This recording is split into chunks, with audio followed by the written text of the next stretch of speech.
पास थी। वो तुरंत जाकर अपनी माँ की वो पोटली उठाकर लाता है और अपनी पत्नी को देते हुए कहता है, मेरी माँ की निशानी के तौर पर बस मेरे पास ये उनका छोड़ा हुआ कुछ सामान है जिसे मैंने आज तक कभी खोल कर नहीं देखा। लकड़हारे की बात सुन उसकी पत्नी तुरंत जिज्ञासा पूर्वक वो पोटली खंगालने लग जाती है। पोटली के अंदर रानी के कुछ पुराने वस्त्र और उसके बेटे यानी लकड़हारे का वो शाही कोट था जिसे रानी ने उसके जन्म से पूर्व बड़े ही चाव से बनाया था। शाही कोट को देखते ही राजकुमारी समझ गई कि उसका पति किसी शाही घराने से ताल्लुक रखता है। जब उसने वो कोट खंगाला तो उसकी जेब में एक चिट्ठी मिली। वो चिट्ठी दरअसल रानी की लिखी हुई थी। रानी बहुत ही समझदार थी। उसे पता था कि जिंदगी का कोई भरोसा नहीं, इसलिए उसने अपने पुत्र के नाम एक चिट्ठी लिखकर उसके उस कोट में डाल दी जिसके अंदर रानी ने अपने बेटे के पिता यानी राजा और उसके राज्य का नाम लिखा हुआ था। राजकुमारी ने जब वो चिट्ठी पढ़ी तो उसकी हैरानी का कोई ठिकाना नहीं था। अपने लकड़हारे पति के परिवार आदि का पता चलने पर मारे खुशी के उसकी आंखें भर आईं।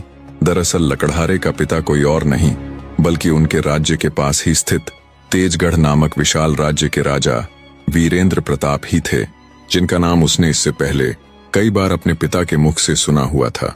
वो ये सोच सोचकर हैरान हो रही थी कि उसके मामूली से लकड़हारे पति का पिता इतने बड़े विशाल राज्य का राजा है।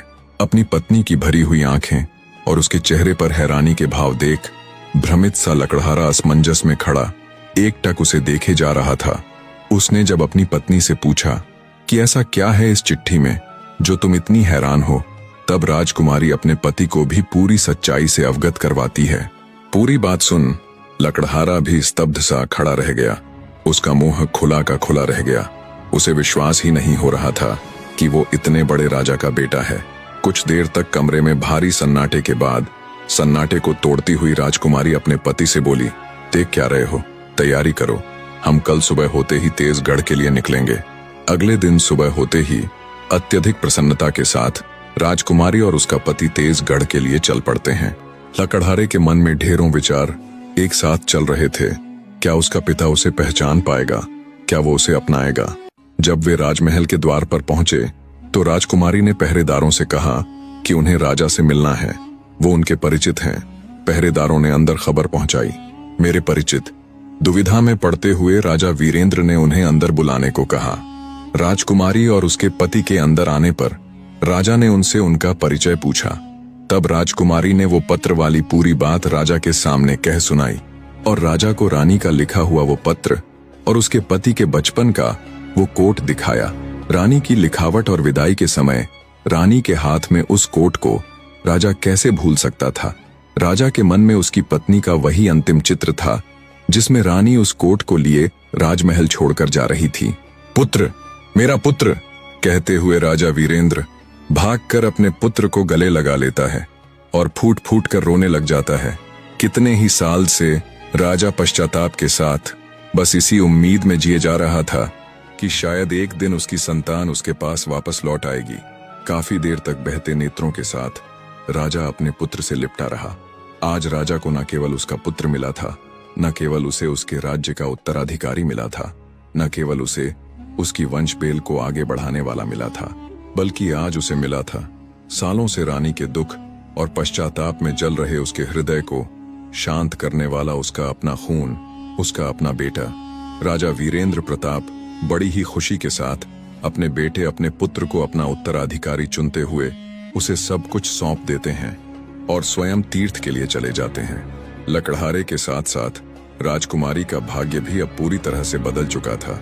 ये जो कुछ भी हुआ इसे भगवान की मर्जी कहो, उनका चमत्कार कहो, पर वहीं दूसरी तरफ राजकुमारी की दोनों बड़ी बहनें जो रहीश घरानों में ब्याही गई थीं, उनका व्यापार में बहुत सा नुकसान हो जाता है।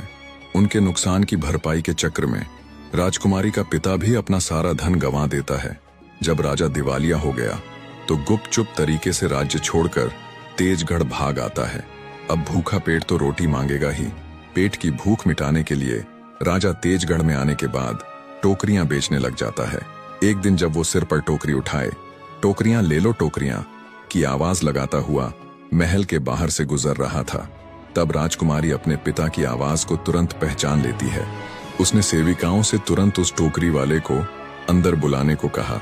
सेविकाएं उस राजा यानी टोकरी बेचने वाले को महल के अंदर ले आती है। टोकरी वाला अंदर आ जमीन पर बैठकर टोकरियां दिखाने लग जाता है। राजकुमारी अपने पिता को फटे पुराने कपड़ों में भी तुरंत पहचान लेती हैं और उससे कहती है, पहचाना मुझे। अब टोकरी वाले की इतनी हिम्मत कहाँ कि वो मुख उठाकर राजकुमारी की तरफ देखे। तब राजकुमारी फिर से बोली, पिताजी ऊपर देखिए। राजकुमारी द्वारा पिताजी कहे जाने पर टोकरी वाले ने जब ऊपर देखा तो सिंहासन पर विराजमान अपनी छोटी बेटी को तुरंत पहचान लिया। यतीम और गरीब लकड़हारे से शादी के बाद आज उसे यहाँ बैठे देख उसके आश्चर्य की कोई सीमा नहीं थी। उसका सारा घमंड चूर चूर हो चुका था। तब राजकुमारी सम्मान सहित अपने पिता को ऊपर बैठाती है और पूछती है, बताओ पिताजी, मैं अपने भाग्य का खाती थी या फिर आपका दिया हुआ? आपके भाग्य का। बेटी की बात सुन राजा का सिर मारे लाज शर्म के झुक जाता है। शर्मिंदा होते हुए वो कहता है, माफ करना बेटी, मैं राज्य और संपदा के कारण अंधा हो गया था। तुम अपने भाग्य का ही खाती थी। दयालु राजकुमारी कंगाल हो चुकी अपनी बड़ी बहनों और अपने पिता की आर्थिक रूप से मदद करती है। अब लकड़हारा यानी राजा खुशी से अपनी पत्नी के साथ अपना जीवन व्यतीत करता है। कहानी के निष्कर्ष की तरफ चलने से पहले आपसे दरखास्त है, अगर कहानी आपके दिल को छू गई तो चैनल को सब्सक्राइब जरूर कीजिएगा। निष्कर्ष। और इस प्रकार भाग्य ने अपना चक्र पूरा किया।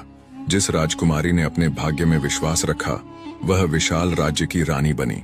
जिस लकड़हारे ने ईमानदारी से जीवन व्यतीत किया वह राजा बना, और जिस राजा ने स्वयं को भाग्यवान समझा वह टोकरी वाला बना। कहानी में सबसे बड़ा बलिदान रानी का था, जो अपने पति के हित की खातिर सब कुछ छोड़ छाड़ कर वन में चली गई, पर अंततः उसके पुत्र को उसका हक मिला। सत्य यह है, अहंकार मनुष्य का सबसे बड़ा शत्रु है और विश्वास उसका सबसे बड़ा मित्र। भाग्य उन्हीं का साथ देता है जो अपने कर्तव्य और धर्म पर अटल रहते हैं। जो दर्शक वीडियो में अंत तक बने रहे, हमेशा की तरह एक बार फिर से उन सब का तहे दिल से धन्यवाद।